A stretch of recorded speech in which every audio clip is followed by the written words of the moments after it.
And if I could go back in time and do one thing differently throughout my life, it would be this.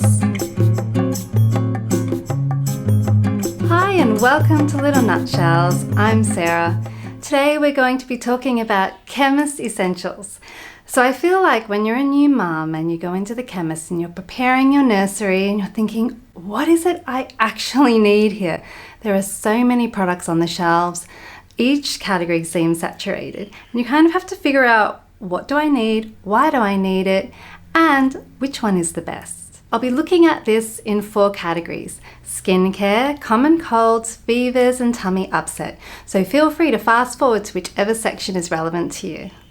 A quick tip: when trying out new products for the first time, I recommend trying it out in the morning. Just in case your baby has a little bit of a reaction to it, you then have the rest of the day to sort it out. And if need be, you need to go to the doctor. The doctor is open. Just quickly, before we jump in, I'm not going to be focusing on the more serious conditions today, things that do warrant going straight to your doctor. So let's jump in with the fun stuff. We're going to look at skincare first. So I have a new box of my all-time favorite #1 product, which is Bepanthen Baby. I love this stuff so much. It is amazing. It is antibacterial as a healing ointment, really designed for nappy rash, but you can use it for so many things. I actually love it so much that I use this as my lip balm, and I have done for years, even before kids, because of the antibacterial properties. Now, if I was to have one cream in my house, in my handbag, everywhere, it would be this. This is like my absolute must. I have 4 of these throughout the house and in handbags. So highly recommend this ointment. And if you're looking for something a little bit stronger, Betadine is a good one. It's an antiseptic cream, really good for minor cuts and abrasions. Wow, it just got really sunny all of a sudden. I'm based in Singapore, by the way, and now it's really bright. Another cream I'm really obsessed with is the QV Baby Moisturising Cream. This stuff is incredible. Many a night it's worked its magic on my kids by healing their skin, whether they have a very mild rash or dry skin. This stuff is amazing because it's a glycerin-based moisturizer. Glycerin has an occlusive effect that essentially means that it creates a layer on your skin that keeps moisture in and helps protect from the outside world. So this stuff is beautiful. While we're on that, if we're going to talk about skin protection, and it's a nice moment because it's really sunny all of a sudden, let's talk for a minute about sunblock.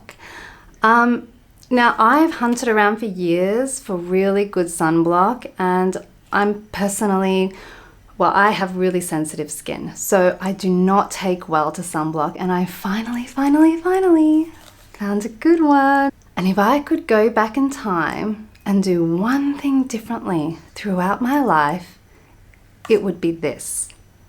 And it would be wearing sunscreen every day. I did not do that despite growing up in Australia and now living in sunny Singapore. So a recent find has been this Cetaphil sunblock, and it's really good because not only is it a high SPF sunscreen at 50+, it's broad spectrum, which means it covers both UVA and UVB. So I recently learned more about that. I'm just going to read it so I don't get it wrong. So UVA has longer wavelengths and is associated with skin aging and makes up 95% of all UV rays, and it passes through cloud, it passes through glass. So even on a cloudy day, you might be thinking, oh, why bother with the sunblock? But you are still getting those UV rays. Meanwhile, UVB has a shorter wavelength and it is associated more with skin burning, and you really need to protect against both. So for tropical locations like where I am, SPF 50 is really great. If you're in a cooler climate, a less sunny climate, then maybe SPF 30 is okay. But if you can get SPF 50, and this is so nice, then why not? It's non-greasy, it doesn't smell, it soaks beautifully into the skin and does not leave that gross kind of white mask that some of the other sunscreens do.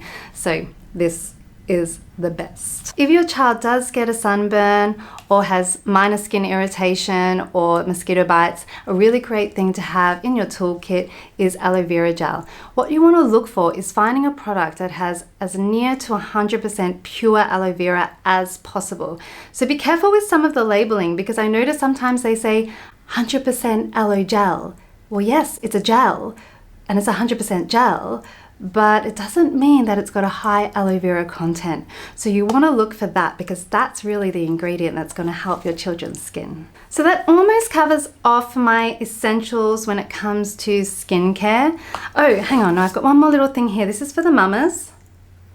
If you're newly breastfeeding, you really want to have this. This one is a lanolin cream, nipple cream for breastfeeding mums. It's called Purelan from Medela. You can find other brands, whatever works for you, but you want some form of this if you're a newly breastfeeding mum. It's absolutely essential and a lifesaver. You just put a small amount on before feeding and after feeding, and this will just really help save you, trust me. And when it comes to body wash, we do use Cetaphil. Now I like it, but I don't love it because it has fragrance. And I really try and avoid having fragrance in any of our products because it is allergy inducing. So mamas out there, if you have a fantastic body wash that is fragrance free, please put in the comments below. I would love to know. So moving on to our next area, common colds. So I have 2 daughters at home and one of them is in nursery. So safe to say our house has a lot of runny noses, and sometimes it feels like every week or the other one of the kids has something.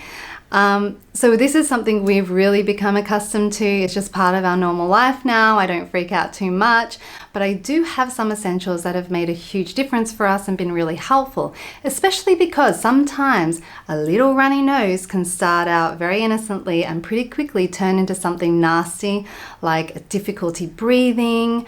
If it ever got to the stage of bronchitis or pneumonia, you'd have to go to the doctor.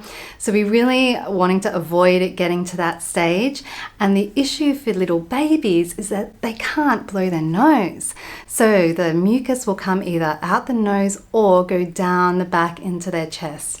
And this becomes a real problem at night because that mucus is going to go backwards, gather in their chest, become a cough, and cough can get worse, or a cough can last for weeks. It's just such a thing. So what I highly recommend, the number one thing you really need is one of these little babies, a nose aspirator. Now I'm sorry to say, the nose aspirator and this whole nose snot business is really disgusting.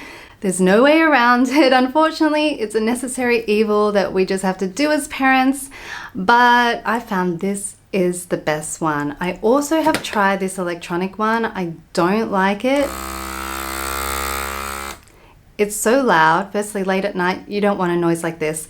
This is so loud. It vibrates. I find it quite invasive for the baby. So I kind of let this go. And the second time round, I was like, quick, easy, done. Really easy to clean as well. You just take a little bowl of water, put it inside, soapy water, squeeze, and clear it out, and that's it. Let it air dry. Directly after using the aspirator, I use a little bit of decongestant nasal drops. I love this one. So this is Iliadin. It's around $15 and it's a decongestant drop. What it helps do is really clear the airways so that they can sleep better at night. And the bottle says it does last for around 12 hours. And for a baby from 1 month to 1 year old, you can just put 1 to 2 drops 2 to 3 times a day, but not more than 5 days. Now, I personally don't use it through the day. I just use it before night, so that I'm not giving my baby kind of too much. But do what you're comfortable with, follow the instructions and see what works for you. When my baby became a toddler, I kind of upgraded to a nasal spray rather than the drops. So, there's a few kinds that you could use. I personally haven't found one is better than the other, but it's good to have on hand as your kids grow up. My last essential for a common cold is just a little bit of Vicks. I put this on their chest before they go to sleep, and it just smells so good. Oh, it's just soothing. It's soothing, it's calming, it's nice. I like it. One other thing you can try, if you live in a cool or dry climate, I would recommend getting a humidifier because adding moisture into the air can help the baby break up the mucus through the night and help them sleep better. I live in Singapore, it's super humid, so we kind of have the opposite problem, it's almost too much. So we don't have a humidifier, but when I did travel and I went to Australia and my baby was unwell, the humidifier was a lifesaver in the evening. When my kids are unwell, I also do use pain relief to help keep them comfortable. So that brings us to the next section, fevers and pain relief. What are the Chemist essentials here? For me, it's 3 things really. The first is a thermometer. You want to have one of these from the time your baby comes home. Now, a baby should have a resting body temperature of anywhere in between 36 to 37.5 degrees. Once your baby's temperature hits 38, it's technically a fever. I'm not going to go too deeply into fevers today because you can watch my video Fevers in a Nutshell for more details on that. I'll add the link below. But back to the thermometer. The most accurate form of thermometer is rectal. I personally am not comfortable with that. You have to go with your comfort level. For me, forehead is best. It's the second most accurate form of measuring the temperature. And the third most accurate is oral or ear. And apparently they are not so easy to use and not so great for young babies. So I'm like, all right, middle of the range, let's go with this. This one is from Braun and they're not cheap. This was around $150. My next Chemist essentials for managing fever and pain are paracetamol and ibuprofen. I think that's how you say it. So paracetamol, my favorite is Panadol. I always have this in the fridge. This is really good for pain relief, bringing down a fever. Meanwhile, ibuprofen also acts as an anti-inflammatory. So the one I have there is Nurofen. So just be mindful that the amount you give will be based on age, weight, and concentration of the medication in the product. So it's really important to read the instructions. If you have a baby below 2 months of age, you need guidance from your doctor or pharmacist on whether they can have Panadol and how much. From there, I think there are instructions in the leaflet, particularly from 1 year on. When it comes to Nurofen, babies below the age of 6 months cannot have Nurofen. Now, once your baby is 6 months and above, if they are really quite unwell and you're wanting to give them around-the-clock pain relief, the advice I received from my pediatrician was to alternate every 4 or so hours, depending on the instructions, between Panadol, Nurofen. It's just a bit gentler on their stomachs, and they do have maximum amounts. You can take it through the day, so it just really helps with that. Also remember that you can't give aspirin to children, so stay away from aspirin. And my other tip would be, when you're trying to administer Panadol or Nurofen to your child, wait until they're happy.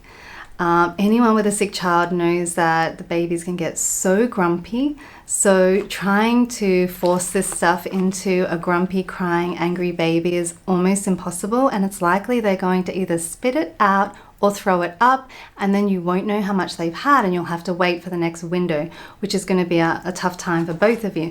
So what I would recommend is wait till they're a bit happier, the tears have stopped, distract them with something fun, a toy, a book, a game, TV, whatever it is you have to do, and then get your spoon and just come from behind and just feed it in like a little snack.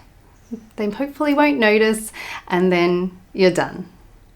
So moving on now to our last category for today, and that is tummy upsets. So my number one favorite thing for helping soothe an upset tummy is probiotics. Probiotics, you can think of them as the good bacteria that help keep the balance within your body. And when your little one gets unwell, that balance gets out of whack, and sometimes a probiotic is just what they need to help soothe. I was surprised to learn that probiotic is actually classed more as a food rather than a medicine. So it's not FDA approved and does not have to go through the rigorous testing that medicines do. For that reason, I sourced a probiotic direct from my pediatrician who recommended BioGaia. This one's really lovely, it's for babies. You just have to shake it for a good 10 seconds before you put it on the spoon, 5 drops, and then your child can have this. If my girls have been unwell, I'll typically give it twice a day, just to help them rebalance their system. Now for my toddler, I also have Hydrolyte Icy Poles, just in case she needs a little extra something. She might be a bit dehydrated, and these are really great for replacing electrolytes back into the body. And lastly, last thing for today, an absolute essential in my house. This is an oldie but a goodie. If my little girls have a sore tummy, sometimes I just go for the heat pack. This is so soothing, it's so comforting. It kind of reminds me of when I was a little girl and I was unwell and my mum would give me a water bottle. It would just make me feel so much better. So this is what I do for my girls. I just whack it in the microwave. I'm just careful not to make it too hot, and then place this on their tummies, and they find it really comforting. And now my daughter, if she's got a little bit of an upset tummy, she'll just say, "Mama, can I have the heat pack?" And this kind of quite often just gives her what she needs, and she feels better afterwards. So I highly recommend this. Actually, my mum got this one for us as well. This is from Bepanthen Table, so thanks, Mum. So that's it for today. Thank you so much for watching. I hope you found something useful here. Please do consider subscribing or leaving a comment below and let me know if there's any topics you would love me to cover in little nutshells. Have a great day.